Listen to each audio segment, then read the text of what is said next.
Siamo in 5 e come una mano ci presentiamo, una mano che può essere compatta come un pugno chiuso contro corruzione, contro tutto quello che è stato il malaffare che vogliamo spazzare via da questa regione, e siamo mano aperta verso le buone proposte, verso tutto ciò che serve per alzare l'asticella e far vivere meglio i veneti in questa splendida regione. Entreremo in consiglio con la delicatezza di una ruspa, promettono i neoconsiglieri del Movimento 5 Stelle Jacopo Berti, Erika Baldin, Manuel Brusco, Marco Dalla Gassa e Simone Scarabelle.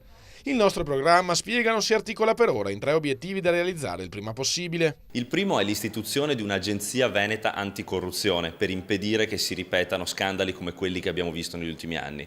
Il secondo è l'apertura di un tavolo di trattativa per il reddito di cittadinanza veneto, cosa che è già avvenuta in Lombardia con il governatore Maroni, e quindi siamo ben disposti ad aprirlo, ma non solo con il governatore Zaia, ma con chiunque ne abbia voglia. Parlo ad associazioni e parlo a qualsiasi altra forza politica.